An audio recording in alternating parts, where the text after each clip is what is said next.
Middle class பீப்புள்ஸ்க்கு நிறைய கனவா இருக்கக்கூடிய ஒரு விஷயம்னா அது ஷெல்டர் தான். ஒரு ஓன் ஹவுஸ் வாங்கணும் அப்படிங்கிறது.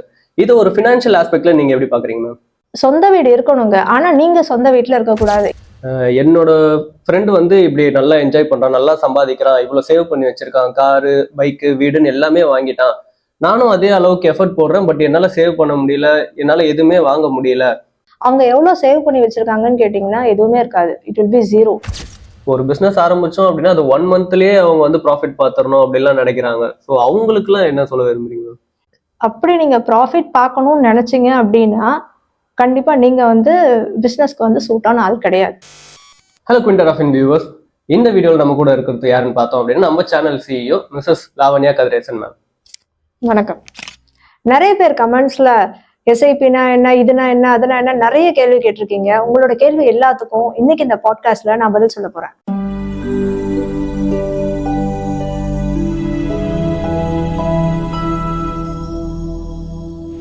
ஃபர்ஸ்ட் கொஸ்டின் மேம், இப்போ நிறைய பேருக்கு அத்தியாவசியமான விஷயம் என்னன்னு பார்த்தோம் அப்படின்னா ஃபுட், கிளாத்திங், ஷெல்டர். இப்போ ஃபுட் அண்ட் கிளாத்திங் வந்து பார்த்தோம் அப்படின்னா ரொம்ப சீப்பானது, அதனால எல்லாருக்குமே கிடைச்சிரும். பட் வந்து அந்த ஷெல்டர்ன்றது கொஞ்சம் காஸ்ட்லி. அண்ட் நிறைய பேரோட ஒரு மிடில் கிளாஸ் பீப்புள்ஸ்க்கு நிறைய கனவா இருக்கக்கூடிய ஒரு விஷயம்னா அது ஷெல்டர் தான். ஒரு ஓன் ஹவுஸ் வாங்கணும் அப்படிங்கிறது. இது ஒரு ஃபினான்ஷியல் ஆஸ்பெக்ட்ல நீங்க எப்படி பாக்குறீங்க மேம்? இப்போ வீடு வாங்குறதுன்றது மிடில் கிளாஸ் இல்லை, ஹையர் எண்ட்ல இருந்து பேசிக் ஃப்ரம் த பாட்டம்ல இருந்து பார்த்தீங்கன்னா எல்லாத்துக்குமே வீடு வாங்குறது தான் ஒரு லைஃப் அச்சீவ்மெண்ட்டே. அதனால தான் பார்த்தீங்கன்னா கல்யாணம் கூட ஒரு சிலர் வந்து 5 lakhs 10 lakhsல பண்ணிடுவாங்க. ஆனால் வீடு கட்டுறது 70 lakhs 1 yearல பண்ணுவாங்க. அதாவது அவங்களோட ஒரு பேசிக் ஸ்ட்ராட்டஜி வச்சிருப்பாங்க. படிக்கணும், வேலைக்கு போகணும், சம்பாதிக்கணும், வீடு கட்டணும், திரும்ப அவங்க லைஃப் வந்து முடிஞ்சிடும், இப்படிதான் நினைச்சிட்டு இருப்பாங்க.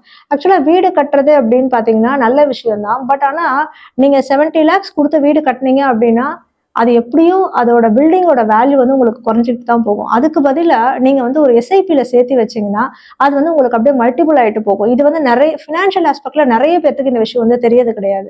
அதனாலதான் நான் என்னோட வீடியோவில் நிறைய பாத்தீங்கன்னா எஸ்ஐபி பத்தி சொல்லியிருக்கேன். நீங்க என்னதான் 1 கோடி ரூபாய் செலவு பண்ணி வீடு கட்டினாலும் ஒரு 6 மாசமோ 1 வருஷமோ இல்ல ஒரு 5 வருஷமே கழிச்சு கூட அந்த 1 கோடி ரூபாய் கட்டின அந்த வீட்டை உங்களால 1.5 கோடிக்கு விற்க முடியாது.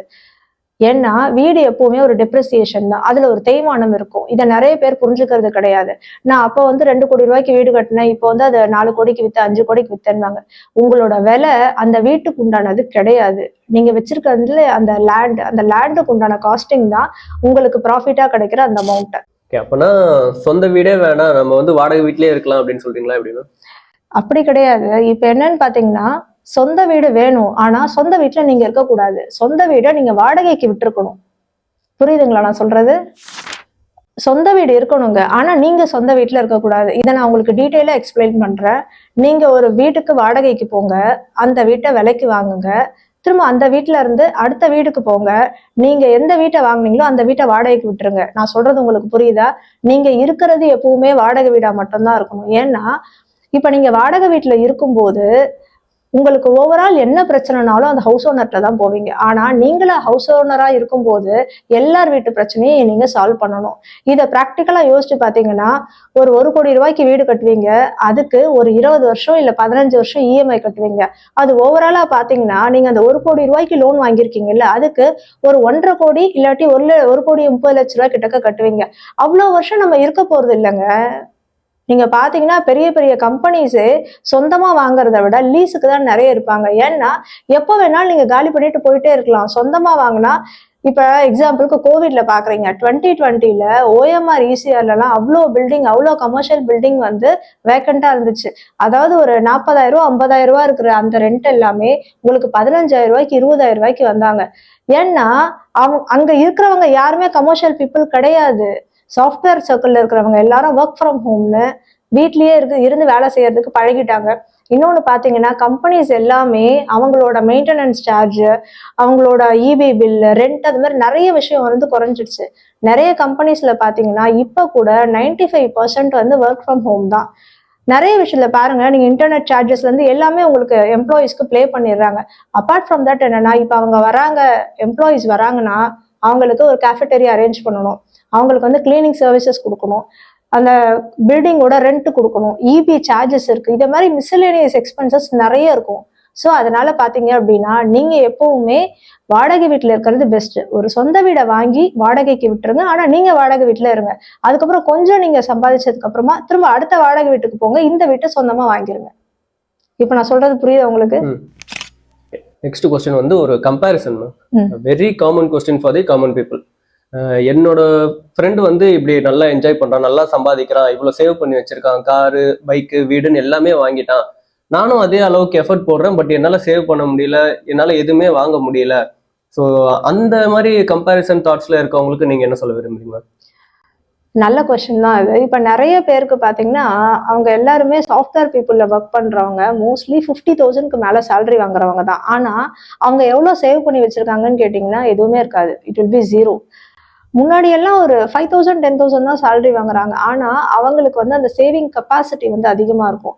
நம்ம தாத்தா பாட்டி எல்லாம் பார்த்திருப்பீங்க. எனக்கு தெரிஞ்ச எங்க மதுரையில எல்லாம் பாத்தீங்கன்னா எங்க வீடு கட்டும்போது இந்த பிளாட்ஃபார்ம்ல நீங்க பார்த்திருப்பீங்க, இந்த லெமன் ஜூஸ் எல்லாம் போடுவாங்க இல்லைங்களா, அந்த தோல் எடுத்துட்டு வந்து ஊறுகாய் போட்டு சாப்பிட்டவங்கலாம் அவங்க அப்ப சாப்பிட்டேன் அப்படின்னு சொல்லுவாங்க. ஸோ அப்ப இருக்கிறவங்களுக்கு ஒரு சிங்கிள் பண்ணி அந்த ₹1 வேல்யூ வந்து தெரியும். இப்ப இருக்கிறவங்களுக்கு அது வந்து தெரியாது.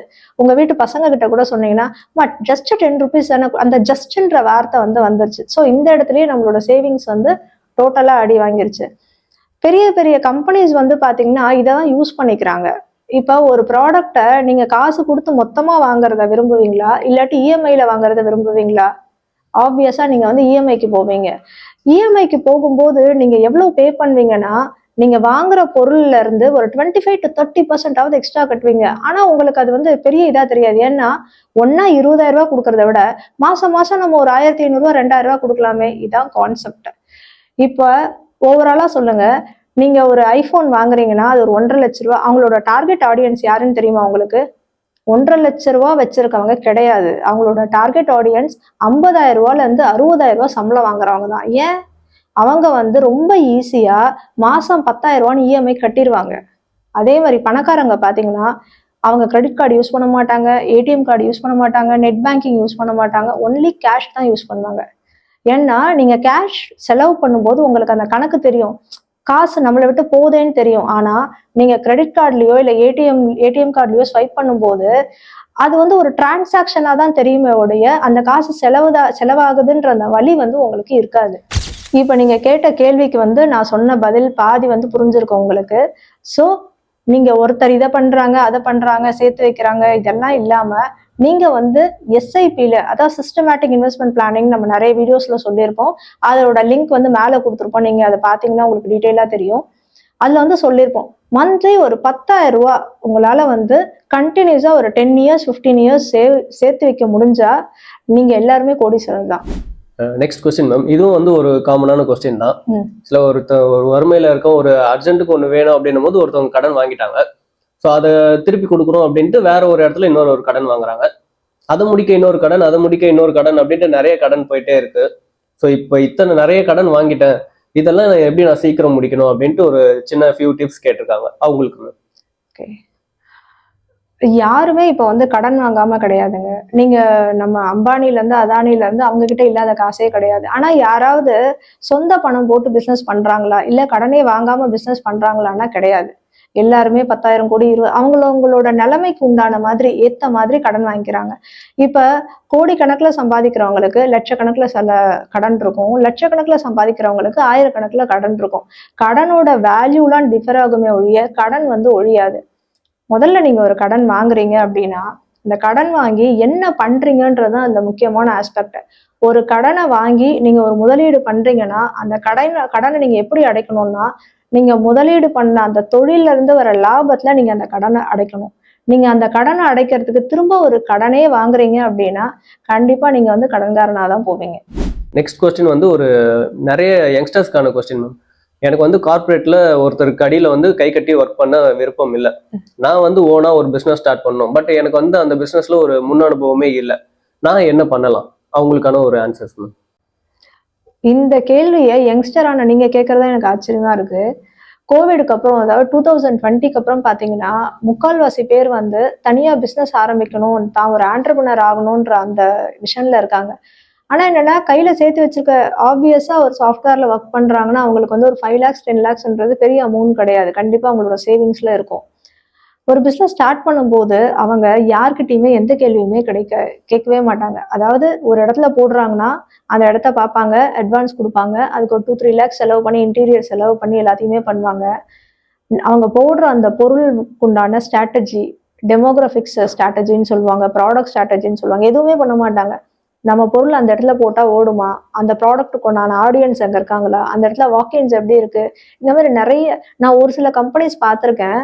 ரொம்ப மேஜரான இடத்துல போடுவாங்க, எல்லாமே பண்ணுவாங்க, நல்ல இடத்துல நல்ல ரெண்ட்ல எல்லாத்தையும் பண்ணியிருப்பாங்க. ஆனா அவங்களோட கடை வந்து ஃபெயிலர் ஆயிருக்கும். ஏன்னா பார்க்கிங் பிரச்சனையால கூட நிறைய ஷாப்ஸ் வந்து க்ளோஸ் பண்ணியிருக்காங்க. அதனால இதுதான் டிஃபால்ட் லிஸ்ட் அப்படின்றது கிடையாது. முதல்ல நீங்க உங்ககிட்ட காசு வச்சிருக்கீங்கன்னா உங்களுக்கு தெரிஞ்ச அந்த ஃபீல்ட் எக்ஸ்பீரியன்ஸான ஒரு 10 பேரை கேளுங்க. இல்ல நீங்க நினைச்சிருப்பீங்க, அதாவது நம்ம இதுக்கு தனியா பிசினஸ் கன்சல்டன்சி தான் போகணும், அவங்க நிறைய சார்ஜ் பண்ணுவாங்க. அப்படி கிடையாது.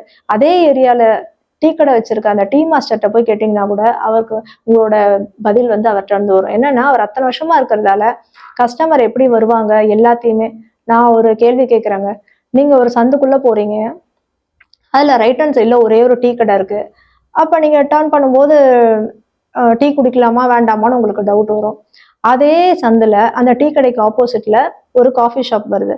இப்போ அந்த டேர்னிங் நீங்க கிராஸ் பண்ணும்போது உங்களுக்கு ஒரு டவுட் வரும், டீ குடிக்கலாமான்னு வராது.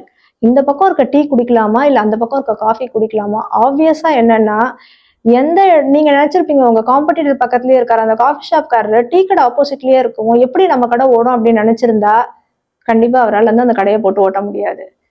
நீங்க டி நகர்ல பார்த்திருப்பீங்க, இன்னமுமே கூட ஜவுளி கடையும் நகை கடையும் வந்துகிட்டே தான் இருக்கு.